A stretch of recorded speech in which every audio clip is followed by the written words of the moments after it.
A'udzubillahi minasyaitonirrajim. Bismillahirrahmanirrahim. Assalamualaikum warahmatullahi wabarakatuh. Selamat pagi, salam sejahtera kepada tuan-tuan dan puan-puan sekalian di luar sana yang mengikuti FB Live kami hari ini. Alhamdulillah, ya. Alhamdulillahirabbil alamin. Wassalatu wassalamu ala asyrafil anbiya'i wal mursalin wa ala alihi wa sahbihi ajma'in. Alhamdulillah, segala puji dan kesyukuran kita ucapkan kepada Allah Subhanahu Wa Taala yang banyak melimpahkan rahmatnya kepada kita, melimpahkan hidayahnya kepada kita, melimpahkan rezekinya kepada kita dan juga kepada seluruh makhluk yang diciptakannya. Dan juga kita jangan lupa, ya, selawat dan salam kita kepada junjungan besar kita Nabi Muhammad sallallahu alaihi wasallam, kepada para isteri baginda, kepada ahli keluarga baginda, kepada para sahabat baginda dan juga kepada golongan yang mengikuti baginda sampai hari kiamat, insya-Allah. Okey, baik tuan-tuan dan puan-puan sekalian, apa khabar? Kami di Tamar, ya, mendoakan agar kita semua dan juga keluarga diberikan oleh Allah Subhanahu Wa Taala akan kebaikan di dunia, diberikan oleh Allah Subhanahu Wa Taala akan kebaikan di akhirat dan juga diselamatkan oleh Allah Subhanahu Wa Taala dari api nerakanya. Okey, baik tuan-tuan dan puan-puan sekalian, sebelum, ya, saya meneruskan webinar saya hari ini seperti biasa, jangan lupa tuan-tuan puan-puan bolehlah share, tagkan kepada kawan-kawan yang lain. Sama-sama kita berkongsi ilmu. Ya, mudah-mudahan perkongsian ilmu hari ini mendapat pahala, ya, di sisi Allah Subhanahu Wa Taala dan juga mudah-mudahan pahalanya berpanjangan sampai hari kiamat. Okey. Baik tuan-tuan dan puan-puan sekalian, sebelum saya meneruskan FB Live saya nak bagi beberapa perkongsian, tajuk-tajuk perkongsian saya hari ini. Yang pertama, saya akan kongsikan seperti biasa tajuk berkenaan dengan perniagaan, yang mana hari ini saya nak kongsi berkenaan dengan satu tajuk yang menarik, untuk diri saya dan tuan-tuan dan puan sekalian di luar sana, iaitu tajuknya berkenaan dengan style Rasulullah SAW berbisnes. Style Rasulullah SAW berbisnes. Itu satu yang pertama. Yang kedua, saya nak kongsikan juga satu skema, untuk mungkin tuan-tuan dan puan dah tahu. Yang mana belum tahu tu saya nak kongsikan, skema yang kita harus berhati-hati di luar sana. Bila banyak orang duduk di rumah, bila banyak orang buka handphone, banyak duduk habis dengan laptop sambil bekerja semua. Jadi skema ni bermain peranan lah, kena hati-hati. Itu yang kedua. Yang ketiga, perkongsian saya ialah berkenaan dengan masih lagi berkenaan dengan peluang perniagaan dropship ataupun ejen yang kami sedang masih lagi cari untuk bersama-sama kami untuk perbaiki lagi ekonomi tuan-tuan dan puan-puan di luar sana ataupun orang-orang yang tuan-tuan dan puan kenal di luar sana. Dan juga yang terakhir ialah saya nak kongsikan satu bukannya topik tetap, tapi satu kita panggil cabaran lah, satu cabaran daripada tim usahawan kami lah, satu grup kami yang mana dia minta kongsikan dalam FB Live hari ini cabaran perniagaan kami 5 tahun ke depan. Apa akan plannya, apa akan berlaku lah, apa impiannya. Dan itu saja beberapa topik yang saya kongsikan hari ini. InsyaAllah tuan-tuan puan dapat mengikuti satu-satu dan juga jangan lupa tagkan, sharekan di luar sana, insyaAllah. Okey, baik tuan-tuan dan puan sekalian, tanpa berlengahkan masa, saya nak kongsikan tajuk hari ini, iaitu berkenaan dengan style Rasulullah sallallahu alaihi wasallam berniaga. Dan sebelum tu saya nak ingatkan tuan-tuan dan puan sekalian bahawa bila kita sebut Rasulullah sallallahu alaihi wasallam, jangan lupa kita balas balik dengan sallallahu alaihi wasallam. Okey, baik. Bila bercakap tentang style Rasulullah sallallahu alaihi wasallam berniaga ni, sebelum tu saya nak kongsikan sikit macam mana seberengkas permulaannya Rasulullah sallallahu alaihi wasallam berniaga. Pengalaman baginda berniaga ni, yang pertama-tama kali ni ialah bersama dengan bapa saudaranya, iaitu Abu Talib, iaitu mereka berniaga di Syam sana lah. Dan di Syam ni, dulu Syam, sekarang dia terbagi pada tiga negara, iaitu Syria, apa ni, Jordan dan juga Palestin sana. Okey, baik. Uh, Tapi pada masa berniaga dengan Abu Talib ni, beliau pergi di Syria sana. Dan masa tu umur beliau, umur Rasulullah SAW masa tu sekitar 12 tahun. Dan juga dalam perjalanan pertama beliau berniaga ni ke Syam ni, baginda Rasulullah SAW ni banyak dia belajar mengenal tentang teknik-teknik strategi-strategi perdagangan lah. Bukan itu saja, di samping tu dia orang jalankan secara berkumpulan unta-unta dengan kuda semua. Jadi dia orang bukan saja belajar, Rasulullah bukan saja belajar pasal teknik dan strategi berniaga semua ni. Di samping tu dia belajar juga tentang landscape padang pasir tu, cuaca, dan juga timing, semua tu banyak Rasulullah SAW belajar. Dan juga bila bercakap pula pasal pasar-pasar ni pula, beliau banyak mengenal, dia orang mula build the relationship dengan peniaga-peniaga dan juga pembeli-pembeli di sana lah, di Syam sana. Dan juga daripada situ kita tahu Rasulullah SAW ni dia terkenal dengan sifat kejujuran ni. Jadi dengan sifat kejujuran dia itulah dia mampu dia memperniagakan ataupun dia menjual barang-barang barang-barang dagangan yang dibawa ni, especially ataupun terutamanya selepas tu dia berniaga, dia membawa barang-barang perniagaan Sayyidatina Khadijah, yang mana keuntungan yang diberi, yang dibawa balik selepas berniaga di Syam sana berlipat kali ganda, berlipat kali ganda keuntungan tu. Masa tu Rasulullah dalam umur remaja lah, umur remaja dan masuk dewasa. Jadi dan juga sebelum tu Rasulullah SAW banyak juga menjalankan kerjasama dengan Sayyidatina Khadijah. Masa tu usia dalam 25 tahun lah, membawa barang perdagangan ni semua. Dan juga kita tahu antara ciri-ciri Rasulullah SAW itu sendiri bukan sekadar kerana berniaga. Dalam diri Rasulullah SAW sendiri, dia sentiasa bersikap jujur, adil, ramah dan mesra, dan juga kepada sesiapa saja, bukan saja kepada pembeli, bukan saja kepada peniaga-peniaga lain, malah kepada semua orang. Dan akhlak, kalau kita tengok akhlak yang beginilah yang kita panggil intangible value. Dia ada dua, tangible value, intangible value. Intangible value ni lah yang membawa kepada kejayaan Rasulullah SAW di dalam bidang perniagaan. Dan juga satu lagi perkara, baginda bukan saja berniaga, di samping tu baginda juga bukan berniaga, maksud saya baginda juga dia cara Rasulullah berniaga tu ada juga disebut dalam Al-Quran dan hadis. Antara asas-asas perniagaan yang ada pada beliau lah, Rasulullah SAW sini, dia asas tauhid dia, asas kejujuran dia, atas keadilan sosial dia, asas kebebasan, tanggungjawab, dan banyak lagi ciri-ciri yang ada Rasulullah ada dalam akhlak-akhlak yang ada yang diterangkan di dalam Al-Quran. Dan mengikut riwayat Nabi dia kalau menjual barang tu tak seperti yang diamalkan oleh kebanyakan peniaga lain lah ketika tu.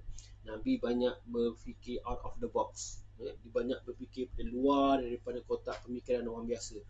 Jadi Rasulullah berniaga bukan saja di kalangan dengan orang Arab, malah bukan Arab juga semasa berniaga di Syam.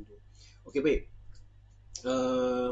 Kalau biasanya kita tengok lah, kalau kita dah baca, biasanya orang-orang zaman tu berniaga, dia kebanyakannya orang ni menjual pada harga yang tinggi, dan bukan bermakna Rasulullah jual harga yang sama tinggi. Rasulullah pun tetap jual harga yang tinggi, tinggal lagi value yang ada pada diri Rasulullah tu sendiri, seperti kejujuran, ramah mesra tu, selalu senyum tu yang menyebabkan orang tak kisah sangat dengan harga tu, orang lebih kepada kata orang personal touch tu, human being punya personal touch. Okay, baik. Kat sini saya nak kongsikan lah beberapa perkongsian ataupun ciri-ciri atau style cara Rasulullah SAW berniaga yang mana elok jadi pengajaran untuk kita dan juga untuk tuan-tuan dan puan-puan sekalian di luar sana. Yang pertama ialah kejujuran. Kejujuran. Kita tahu sifat pribadi Rasulullah SAW ni, dia sebagai usahawan ni, baginda tidak pernah menipu. Dan itu pasal lah penduduk Mekah pada masa beliau di sana memanggil dengan gelaran Al-Amin. Al-Amin ni maknanya jujur. Dia terkenal. Dia the only one yang terkenal di sana dengan sifat kejujuran dia. Dan beliau juga dari segi perniagaan tu, barang-barang yang dia niaga tu pertama barang-barang yang berkualiti, barang-barang yang puas hati, yang ada value, yang membantu orang lain di luar sana. Nah, itu satu. Yang kedua ialah sentiasa senyum, senyum dan juga berlemah lembut. Okey, baik. Kalau kita tengok cara Rasulullah SAW berniaga, baginda sentiasa senyum, bukan saja dalam keadaan berniaga, malah di luar, di bersosial pun Rasulullah SAW sentiasa senyum. Dan juga berlemah lembut dengan para pelanggan, kepada semua orang, kepada semua orang. Dan senyuman ni kalau kita tengok bila kita senyum tu, dia akan pertama kali ni dia akan mengubah minda orang yang berniaga tu. Dan juga bila orang yang pelanggan kita tengok kita senyum, dan dengan senyum dia pun akan berubah menjadi daripada negatif menjadi positif. Dan juga ini menyebabkan, teknik ni menyebabkan orang rasa senang nak berusaha dengan kita, orang untuk membeli produk kita. Dan juga baginda pernah bersabda, dia kata tidak beriman salah seorang dari kamu jika tidak dia mencintai saudara ni yang lain. Jadi itu konsep yang kita harus pegang lah. Maknanya kita jangan ada timbul hasad dengki. Kalau dalam bentuk online, macam mana pula? Macam mana nak senyum? Pada pandangan saya lah, senyum atau berlemah lembut ni apabila orang respon kat kita lah.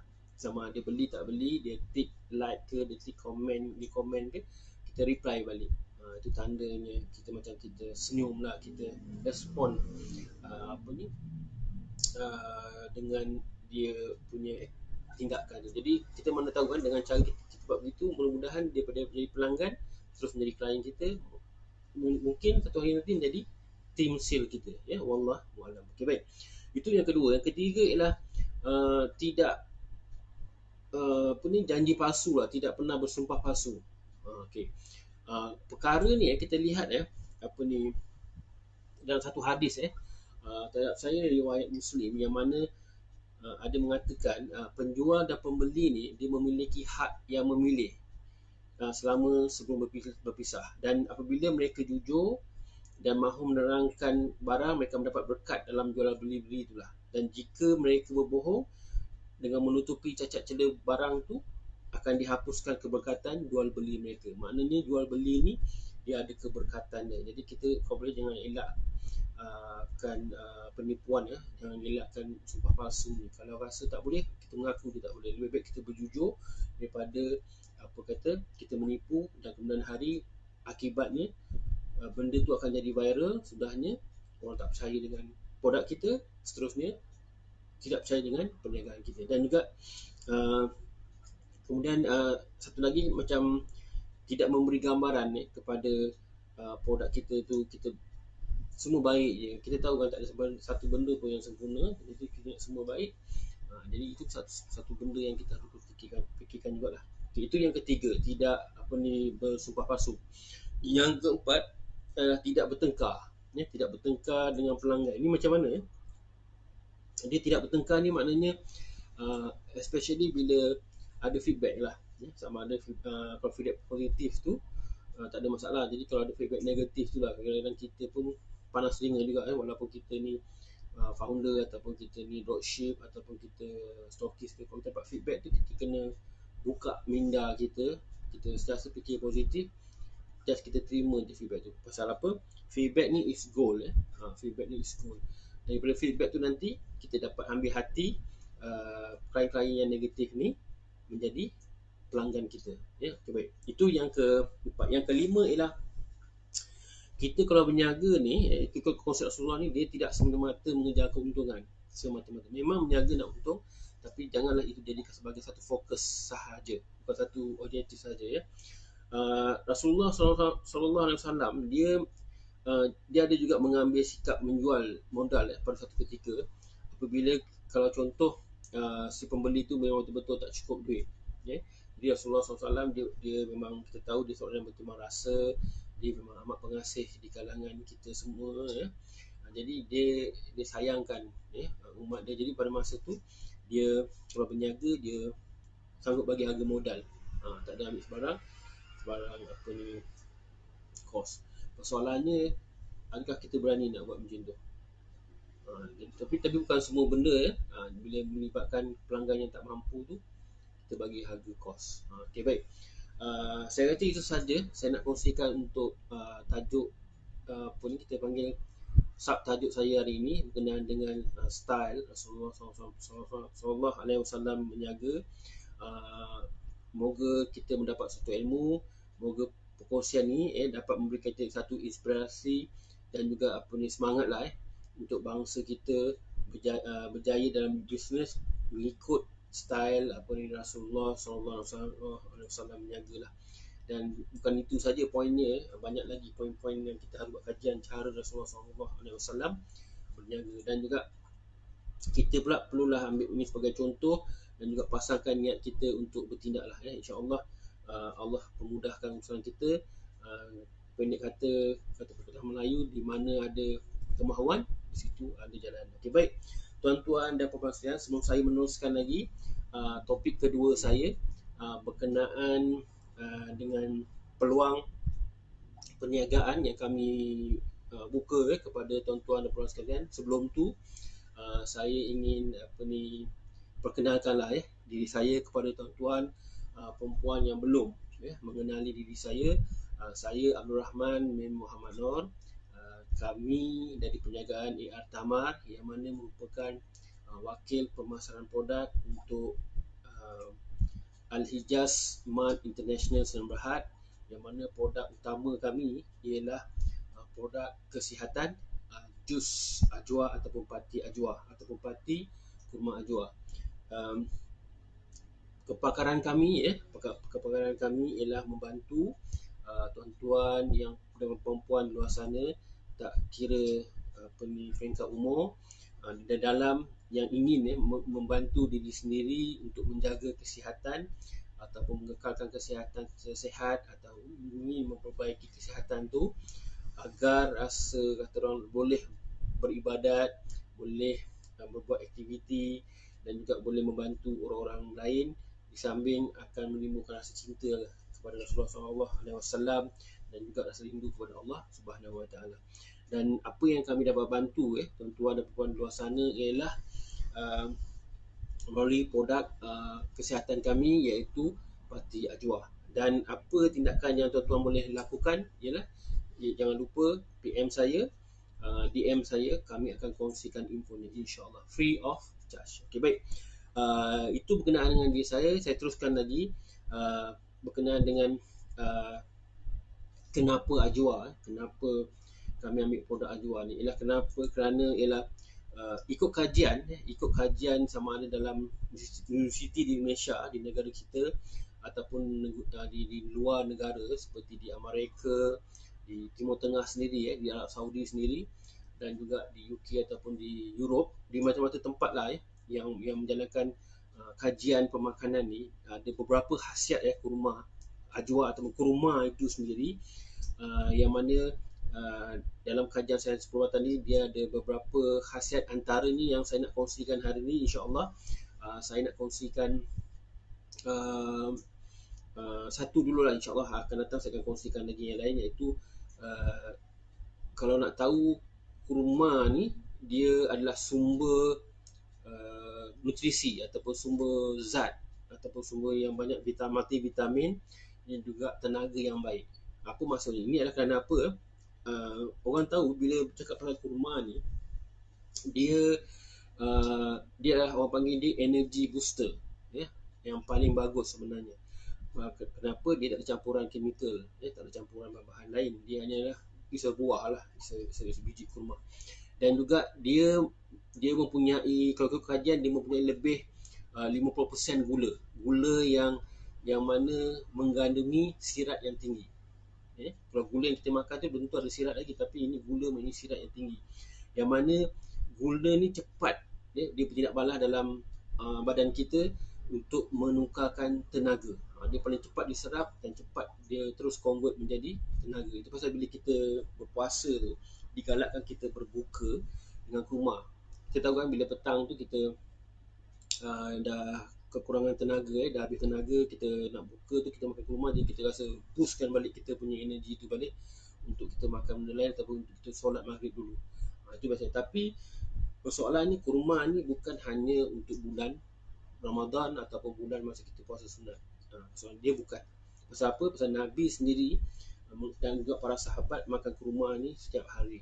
Setiap hari. Terutamanya kurma ajwa tu. Yang mana kalau kurma tu sendiri ada khasiatnya. Bayangkanlah kurma ajwa tu lebihlah banyak khasiatnya, yang mana the only ataupun satu-satunya kurma yang ada disebut dalam hadis. Kurma banyak saya difahamkan, kalau tak salah ada beribu jenis kurma di dunia ni. Tapi dalam banyak beribu, satu je yang ada hadis berkenaan kurma, iaitu ajwa tu sendiri. Dan banyak juga hadis menceritakan tentang kelebihan ajwa ni dalam hadis. Okey, baik. Dan juga berbalik daripada cerita kurma ni, dia ada apa kita panggil, dia digelar sebagai boost energy ni, natural boost energy. Ialah kenapa dia ada dalam gula tu ada glukos, ada fruktosa, ada sukrosa. Ini semua adalah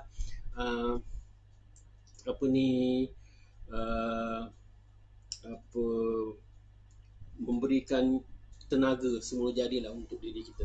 Jadi tidak balas badan dengan pemakanan nutrisi kurma ni tak ada masalah langsung, tak ada memberikan kesan sampingan lah, berbandingkan kalau kita ambil energy booster kat luar sana, sama ada air ataupun makanan ke. Okey, baik. Satu terbitan yang saya baca dalam satu International Journal of Food of Science of Nutrition ni, yang mana dia berpekalan di US sana, dia buat kajian tentang kurma ni. Dia mendapati bahawa kurma ni kaya dengan nutrien, kaya dengan zat penting yang untuk membantu kita mengembalikan tenaga. Itu satu statement yang dalam satu report lah mengatakan. Jadi kita fikir-fikirlah kita nak yang mana, yang mana itu yang asli ataupun yang boleh memudaratkan diri, kita pilihlah kita punya pilihan. Okey, baik. Itu berkenaan kurma, tuan-tuan dan puan sekalian. Okey, baik. Topik saya yang ketiga ialah berkenaan dengan dropship. Kami sekarang ni sedang mencari dropship, bakal dropship kami yang di luar sana, yang mana yang berminatlah untuk menambahkan pendapatan. Sesiapa yang di luar sana yang ingin menambahkan pendapatan, contohnya lah macam suri rumah ataupun student yang masih mencari pekerjaan, ataupun sesiapa yang terkesan dengan COVID-19 sejak 2 tahun lepas lagi, yang mana kena buang kerja ke, yang kena potong gaji ke, dan seumpamanya yang berminat ataupun pesara kerajaan ataupun pesara swasta yang berminat untuk berniaga secara sampingan dan ingin dibantu dari segi ekonomi, ingin menaikkan ekonomi diri sendiri atau keluarga tu, kami ingin bantulah. Dan kekosongan kami buka tak ramai, dia cukup, dia grup tu nanti kami akan tutup dan kita akan buka tu tak tahu bila lah. Kita akan train yang ada ni dulu, lepas tu mungkin dah satu level berjaya baru kita akan buka ke, wallahualam. Tapi peluang ni kami buka masa dia sangat terhad lah. Dan juga untuk pengetahuan semua, pendaftaran untuk dropship kami ni percuma. Macam di luar tu kita ada dengar ada yang charge RM10, RM30 dan seumpamanya. Kita bagi percuma. Dan juga basicnya tidak ada perlu modal yang diperlukan, dan tidak perlu simpan stok.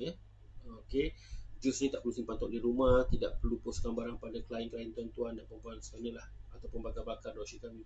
Itu semua kami akan buat sendiri, HQ akan buat.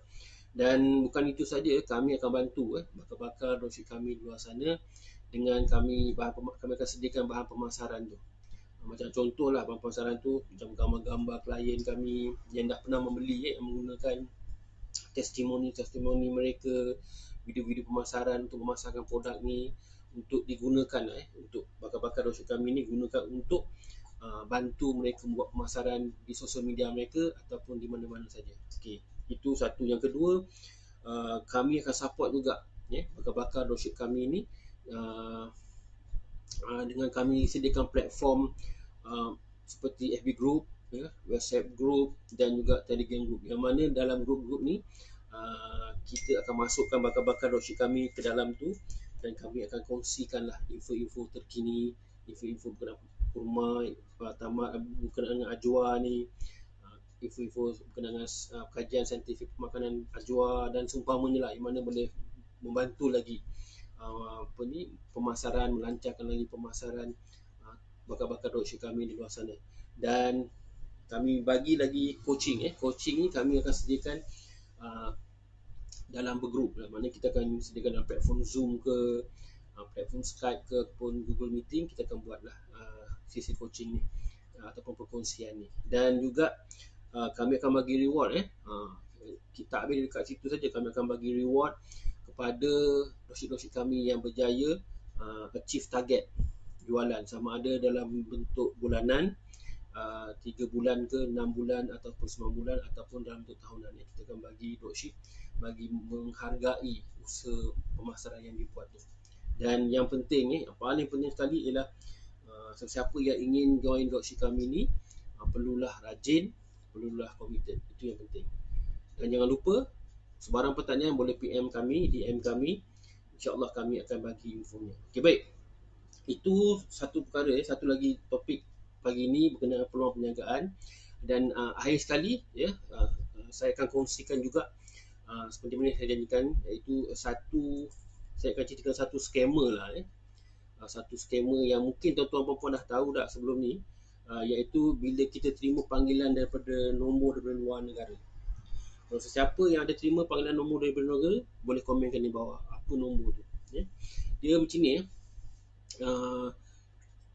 Dalam satu laman sesawang, sebenarnya .my, dia kata dia berpesan dia berpesan waspada kalau ada terima panggilan daripada luar negara, nombor-nombor daripada luar negara. Dia kata orang ramai dinasihatkan supaya tidak menjawab telefon tu, jangan jawab, biarkan. Dan juga kemungkinan charge tu dia akan reverse balik, akan charge pada kita nombor, seolah-olah macam kita telefon orang tu. Jadi kita kena hati-hatilah. Dia kata nombor-nombor macam plus 375 plus 371 ataupun 081 jangan ambil lah. Kena berhati-hati. Kalau boleh laporkan kepada pihak berwajib lah, polis ke ataupun kita punya multimedia, kementerian multimedia ke ataupun yang berkaitan lah untuk mereka ambil tindakan. Okey, baik. Itu saja perkongsian saya hari ini berkenaan dengan topik hari ini. Yang pertama tadi saya kongsi pasal tajuk yang melibatkan perniagaan. Hari ini saya kongsikan berkenaan dengan style, cara Rasulullah SAW berniaga. Kemudian saya ceritakan sikit kelebihan kurma ajwa tu. Yang ketiga kami kongsikan juga peluang perniagaan bersama kami, insyaAllah.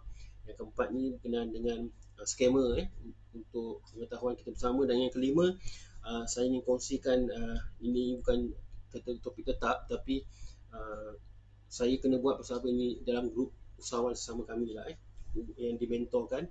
Jadi saya ingin kongsikan berkenaan dengan cabaran perniagaan kami, iaitu saya ni 5 tahun akan datang. Okay, pertamanya macam ni, kalau dah 5 tahun tu saya berimpian bahawa perniagaan ajwa ni pertama dapat membantu orang-orang yang di luar sana dalam mempertingkatkan lagi ekonomi diri dan keluarga. Dan juga harapan saya pertama dapat mencapai cita-cita saya untuk terus lagi belajar berniaga ke level yang lebih tinggi, mungkin ke level mudah-mudahan ke title premier, satu title yang mana kita lebih dekat dengan kita punya mentor. Mentor ni orang yang macam saya cerita itu, orang yang akan guide bisnes kita secara serius lah, secara betul. Ada orang yang tolong tunjuk ajar kan. Dan juga impian saya 5 tahun akan datang ialah, pertama, apa yang saya impikan untuk diri saya tercapai, Alhamdulillah. Impian saya untuk bantu mak bapak saya pun tercapai, isteri saya dan juga anak-anak saya tercapai, bantu ahli keluarga saya tercapai, saya bantu apa orang-orang yang luar sana yang ingin jadi tim kami pun tercapai, dan juga kita bantu juga badan-badan kebajikan di luar sana juga tercapai, mudah-mudahan insya-Allah. Itulah seberringkas impian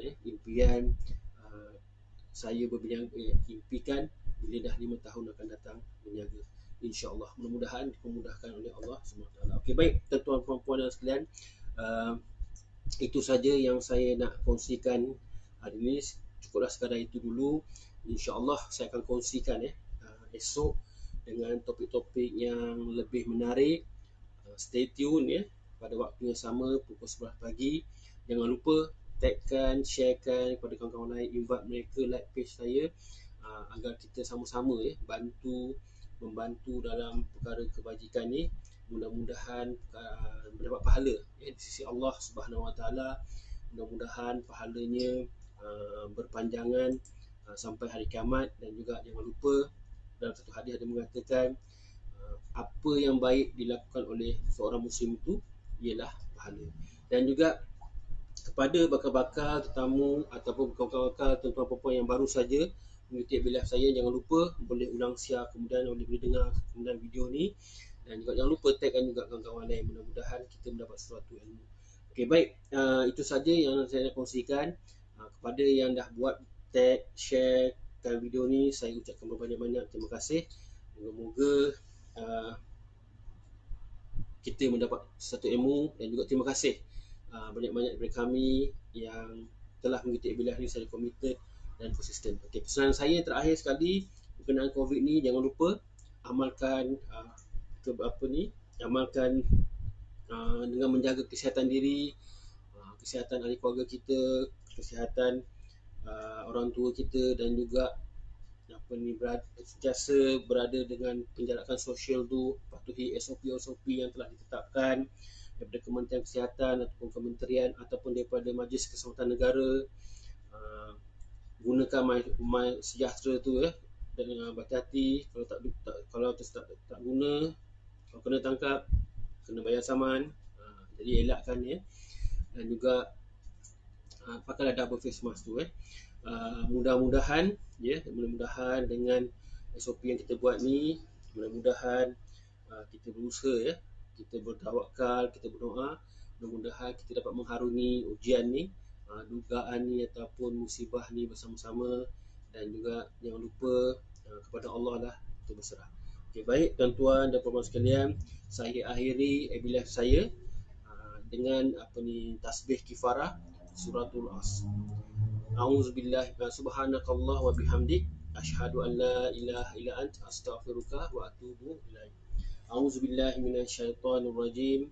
Wal 'asr innal insana lafi khusr illa allazina amanu wa amilus solihat wa tawassaw bil haqq wa tawassaw bis sabr.